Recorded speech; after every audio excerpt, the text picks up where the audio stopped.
ನಾನು ಹರ್ಷಿತಾ. ಕಾರವಾರ ಪ್ಲಸ್ ಚಾನೆಲ್ಗೆ ಸ್ವಾಗತ. ರಾಮ ಮಂದಿರ ಶಿಲಾನ್ಯಾಸ ಹಿನ್ನೆಲೆ ನಾಳೆ ದೇವಸ್ಥಾನಗಳಲ್ಲಿ ಪೂಜೆಗೆ ಸರ್ಕಾರದ ಸೂಚನೆ. ಕಾರವಾರ ಅಯೋಧ್ಯೆಯಲ್ಲಿ ರಾಮ ಮಂದಿರ ಶಿಲಾನ್ಯಾಸ ಹಿನ್ನೆಲೆಯಲ್ಲಿ ನಾಳೆ ರಾಜ್ಯದ ಎಲ್ಲ ದೇವಸ್ಥಾನಗಳಲ್ಲಿ ಪೂಜೆ ಮತ್ತು ಪ್ರಾರ್ಥನೆ ಸಲ್ಲಿಸಲು ಸೂಚನೆ ನೀಡಲಾಗಿದೆ. ಮುಜರಾಯಿ ಸಚಿವ ಕೋಟಿ ಶ್ರೀನಿವಾಸ ಪೂಜಾರಿಯವರು ಈ ಬಗ್ಗೆ ಮುಖ್ಯಮಂತ್ರಿ ಬಿಎಸ್ ಯಡಿಯೂರಪ್ಪ ಅವರಿಗೆ ಪತ್ರ ಬರೆದಿದ್ದರು. ಅದರಂತೆ ಒಪ್ಪಿ ಭೂಮಿ ಪೂಜೆ ಕಾರ್ಯಕ್ರಮದ ಅಂಗವಾಗಿ ರಾಜ್ಯ ಸರ್ಕಾರ ಆದೇಶ ನೀಡಿದೆ. ರಾಜ್ಯದ ಎಲ್ಲ ದೇವಾಲಯಗಳಲ್ಲಿ ವಿಶೇಷ ಪೂಜೆ ಮತ್ತು ಪ್ರಾರ್ಥನೆ ನಡೆಸಬೇಕು ಎಂದು ಧಾರ್ಮಿಕ ಮತ್ತು ದತ್ತಿ ಇಲಾಖೆಯ ಆಯುಕ್ತರ ಮೂಲಕ ಜಿಲ್ಲಾಧಿಕಾರಿಗಳು ಮತ್ತು ಎಲ್ಲ ಉಪವಿಭಾಗಾಧಿಕಾರಿಗಳಿಗೆ ಸುತ್ತೋಲೆ ರವಾನೆ ಮಾಡಲಾಗಿದೆ. ಮಂದಿರ ನಿರ್ಮಾಣವು ಮಂಗಳಕರವಾಗಲಿ ಪೂರ್ಣಗೊಳ್ಳಲು ಪೂಜೆ ಮಾಡಿ ಲೋಕ ಕಲ್ಯಾಣಾರ್ಥವಾಗಿ ವಿಶೇಷ ಪೂಜೆ ಮತ್ತು ಪ್ರಾರ್ಥನೆ ಸಲ್ಲಿಸಿ ರಾಜ್ಯದ ಖಾಸಗಿ ದೇವಸ್ಥಾನಗಳಲ್ಲಿಯೂ ಅರ್ಚಕರ ಮೂಲಕ ಪೂಜೆ ಮಾಡಬೇಕು. ಕೋವಿಡ್ ನಿಯಮಗಳನ್ನು ಪಾಲಿಸಿಕೊಂಡು ವಿಶೇಷ ಪೂಜೆ ಮತ್ತು ಪ್ರಾರ್ಥನೆ ಸಲ್ಲಿಸಬೇಕು ಎಂದು ಸುತ್ತೋಲೆಯಲ್ಲಿ ತಿಳಿಸಲಾಗಿದೆ. ನಾಳೆ ಉತ್ತರ ಕನ್ನಡ ಜಿಲ್ಲೆಯಾದ್ಯಂತ ವೈನ್ ಶಾಪ್ ಬಂದ್. ಕಾರವಾರ ದಿನಾಂಕ 5/8/2020 ಜಿಲ್ಲೆಯಾದ್ಯಂತ ಮದ್ಯಂಗಡಿಗಳನ್ನು ಬಂದ್ ಮಾಡಲು ಜಿಲ್ಲಾಧಿಕಾರಿ ಡಾಕ್ಟರ್ ಹರೀಶ್ ಕುಮಾರ್ ಕೆ ಅವರು ಆದೇಶಿಸಿದ್ದಾರೆ.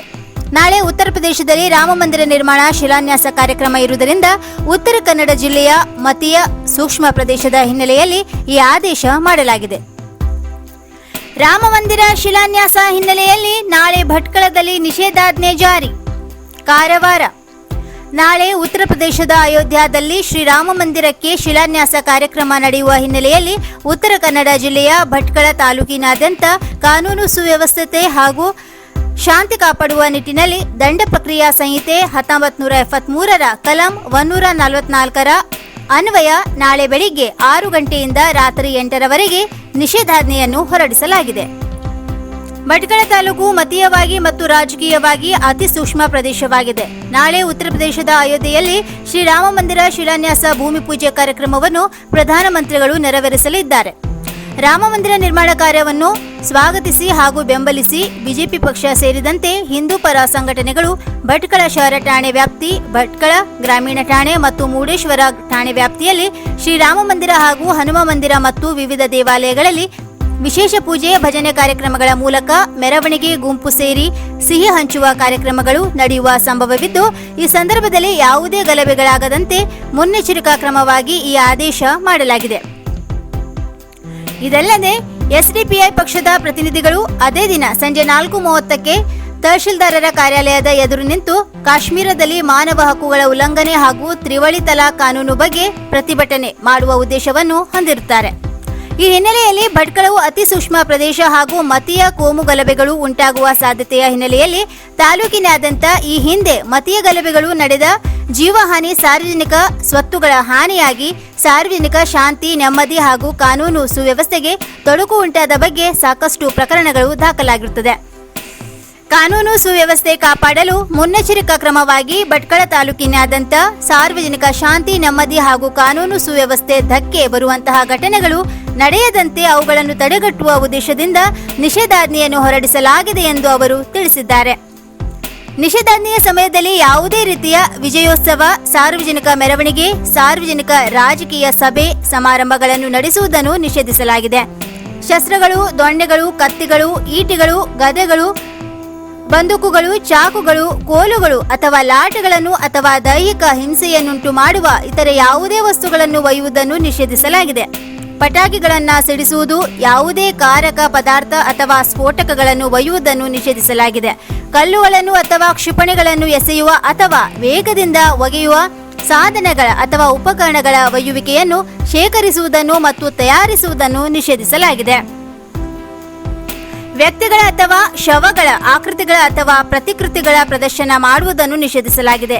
ಸಭ್ಯತೆ ಅಥವಾ ನೀತಿಯನ್ನು ಅತಿಕ್ರಮಿಸಬಹುದಾದ ಅಥವಾ ಸಾರ್ವಜನಿಕ ಸುವ್ಯವಸ್ಥೆ ಬಾಧೆಯನ್ನುಂಟು ಮಾಡಬಹುದಾದ ಅಥವಾ ರಾಜ್ಯ ದೇಶದ ಭದ್ರತೆಯನ್ನು ಕುಗ್ಗಿಸುವ, ಕಡೆಗಣಿಸಬಹುದಾದ ಅಥವಾ ಅಪರಾಧವನ್ನು ಮಾಡಲು ಪ್ರಚೋದಿಸಬಹುದಾದ ಬಹಿರಂಗ ಘೋಷಣೆಗಳನ್ನು ಮಾಡುವುದು, ರಾಷ್ಟ್ರೀಯ ಭಾವೈಕ್ಯತೆ ಕುಂದುಂಟಾಗಿ ಹಾಡುಗಳನ್ನು ಹಾಡುವುದು, ಸಂಗೀತವನ್ನು ನುಡಿಸುವುದು, ಆವೇಶಭರಿತ ಭಾಷಣ ಮಾಡುವುದು, ಇಂಗಿತ ಸೂಚನೆಗಳ ಅಥವಾ ಅಂಕ ನಿರೂಪಣೆಗಳನ್ನು ಉಪಯೋಗ ಮಾಡುವುದು ಮತ್ತು ಚಿತ್ರಗಳನ್ನು, ಸಂಕೇತಗಳನ್ನು, ಭಿತ್ತಿ ಪತ್ರಗಳನ್ನು ಅಥವಾ ಇತರೆ ಯಾವುದೇ ವಸ್ತು ಅಥವಾ ಪದಾರ್ಥಗಳನ್ನು ತಯಾರಿಸುವುದು, ಪ್ರದರ್ಶಿಸುವುದು ಅಥವಾ ಪ್ರಸಾರ ಮಾಡುವುದನ್ನು ನಿಷೇಧಿಸಲಾಗಿದೆ.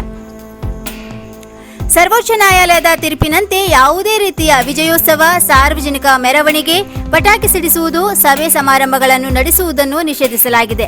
ಭಟ್ಕಳ ತಾಲೂಕಿನಾದ್ಯಂತ ಪಟಾಕಿ ಮಾರಾಟ ಮಾಡುವ ಪರವಾನಗಿದಾರರು ಅಂಗಡಿಗಳನ್ನು ಮುಚ್ಚುವುದು ಮತ್ತು ಪಟಾಕಿ ಮಾರಾಟ ಮಾಡುವುದನ್ನು ನಿಷೇಧಿಸಲಾಗಿದೆ. ಈಗಾಗಲೇ ತಾಲೂಕು ಆಡಳಿತದಿಂದ ಅನುಮತಿ ಪಡೆದು ನಡೆಸುತ್ತಿರುವ ಮದುವೆ ಕಾರ್ಯಕ್ರಮಕ್ಕೆ ವಿಧಿಸಿದ ಷರತ್ತುಗಳಿಗೆ ಒಳಪಟ್ಟಿರುತ್ತದೆ ಎಂದವರು ಪ್ರಕಟಣೆಯಲ್ಲಿ ತಿಳಿಸಿದ್ದಾರೆ. ಅಲ್ಪಸಂಖ್ಯಾತ ಮೋರ್ಚಾದಿಂದ ಪ್ರಾರ್ಥನೆ. ಶಿರಸಿ. ಕೋವಿಡ್-19 ದೃಢಪಟ್ಟಿರುವ ರಾಜ್ಯದ ಮುಖ್ಯಮಂತ್ರಿ ಬಿಎಸ್ ಯಡಿಯೂರಪ್ಪ ಬೇಗ ಗುಣಮುಖರಾಗಲಿ ಎಂದು ಇಲ್ಲಿನ ಮುಸ್ಲಿಂ ಸಮುದಾಯದ ಕೆಲವರು ಸೋಮವಾರ ದರ್ಗಾದಲ್ಲಿ ಪ್ರಾರ್ಥನೆ ಸಲ್ಲಿಸಿದರು. ಸಾಗರ ರಸ್ತೆಯಲ್ಲಿರುವ ಹಜರತ್ ಸೈಯದ್ ಶಾಲಿಮಾ ದಿವಾನ್ ದರ್ಗಾದಲ್ಲಿ ಬಿಜೆಪಿ ಅಲ್ಪಸಂಖ್ಯಾತ ಮೋರ್ಚಾದ ಮುಖಂಡರು ಧಾರ್ಮಿಕ ಕಾರ್ಯಕ್ರಮ ನೆರವೇರಿಸಿ ಕೋವಿಡ್-19 ನಿಯಂತ್ರಣಕ್ಕೆ ಶ್ರಮಿಸುತ್ತಿರುವ ಯಡಿಯೂರಪ್ಪ ಆದಷ್ಟು ಶೀಘ್ರ ಗುಣಮುಖರಾಗಿ ನಾಡಿನ ಸೇವೆಗೆ ಬರಲಿ ಎಂದು ಪ್ರಾರ್ಥಿಸಿದರು. ಅಲ್ಪಸಂಖ್ಯಾತ ಮೋರ್ಚಾ ಜಿಲ್ಲಾ ಘಟಕದ ಅಧ್ಯಕ್ಷ ಅನೀಸ್ ತಹಶೀಲ್ದಾರ್ ಇದ್ದರು. ಕಂಬದ ಮೇಲೆ ಸರ್ಕಸ್ ನಡಿಗೆ. ಸಿದ್ದಾಪುರ. 8 ವರ್ಷಗಳ ಹಿಂದೆ ಆರಂಭಗೊಂಡ ಕಾಲು ಸಂಕ ನಿರ್ಮಾಣ ಕಾಮಗಾರಿ ಇಂದಿಗೂ ಪೂರ್ಣಗೊಳ್ಳದ ಕಾರಣ ಜನತೆ ನಿತ್ಯ ಸಂಕಟ ಪಡುವಂತಾಗಿದೆ. ತಾಲೂಕಿನ ಹಾರ್ಸಿಕಟ್ಟ ಗ್ರಾಮ ಪಂಚಾಯಿತಿ ವ್ಯಾಪ್ತಿಯ ಸಂಪಗೋಡ ಬಂಡಾರಿಕೇರಿ ಗ್ರಾಮದ ಸಂಪರ್ಕ ಕೊಂಡಿಯಾಗಿರುವ ಹೊಸಗದ್ದೆ ಊರಿನ ಹಳ್ಳಕ್ಕೆ 2012-13ನೇ ಸಾಲಿನಲ್ಲಿ ಮಲೆನಾಡು ಪ್ರದೇಶ ಅಭಿವೃದ್ಧಿ ಯೋಜನೆಯಡಿ ಕಾಲು ಸಂಕ ನಿರ್ಮಾಣಕ್ಕೆ 5 ಲಕ್ಷ ರೂಪಾಯಿ ಬಿಡುಗಡೆಗೊಂಡಿದೆ.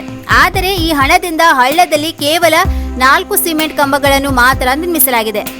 ಕಂಬದ ಮೇಲೆ ಸ್ಲ್ಯಾಬ್ ಕಾಮಗಾರಿ ಮಾಡದೇ ಇರುವುದರಿಂದ ಪ್ರಯೋಜನಕ್ಕೆ ಬಾರದಂತಾಗಿದೆ. ಹೀಗಾಗಿ ನಿತ್ಯ ಜನತೆ ಓಡಾಡುವುದಕ್ಕೆ ಸರ್ಕಸ್ ಮಾಡಬೇಕಾದ ದುಸ್ಥಿತಿ ಬಂದೊದಗಿದೆ. ಮಾಗಣಿ, ಹೊಸಗದ್ದೆ, ಹೂಕಾರ, ಅರ್ಶಿನ್ಗೋಡ, ಬಾಳೆಜಡ್ಡಿ, ಅಶಿಮನೆ, ಕಂಚಿಮನೆ ಮತ್ತಿತರ ಗ್ರಾಮೀಣ ಪ್ರದೇಶದ ಒಳಹಳ್ಳಿಯ ನೂರಾರು ಮನೆಗಳಿಗೆ ತೆರಳಲು ಸಂಪರ್ಕ ಕೊಂಡಿಯಾಗಿರುವ ಹೊಸಗದ್ದೆ ಹಳ್ಳ ಪ್ರತಿ ವರ್ಷ ಮಳೆಗಾಲದಲ್ಲಿ ತುಂಬಿ ಹರಿಯುವುದರಿಂದ ಹಳ್ಳ ದಾಟಲು ಸುತ್ತಲಿನ ಊರಿನವರೇ ಮರದ ಸಂಕವನ್ನು ಹಾಕಿಕೊಳ್ಳುತ್ತಿದ್ದರು. ಹಳ್ಳದಲ್ಲಿ ನಿರ್ಮಿಸಲಾದ 4 ಸಿಮೆಂಟ್ ಕಂಬಗಳ ಮೇಲೆ ಮರದ ಎಳೆಗಳನ್ನು ಹಾಕಿಕೊಂಡು ಓಡಾಡುತ್ತಿದ್ದಾರೆ. ಜನರು ನಿರ್ಮಿಸಿಕೊಂಡಿರುವ ಮರದ ಕಂಬಗಳ ಸಂಕ ಬಲಿ ಪಡೆಯಲು ಕಾಯುತ್ತಿದೆ. ಇದರ ಮೇಲೆ ಓಡಾಡುವ ಜನತೆ ತುಸು ಮೈಮರೆತರು ಹಳ್ಳಕ್ಕೆ ಬೀಳುವುದು ನಿಶ್ಚಿತ. ಮಕ್ಕಳು, ವೃದ್ಧರು, ಮಹಿಳೆಯರು ಆತಂಕದಲ್ಲೇ ಓಡಾಡಬೇಕಾಗಿದೆ.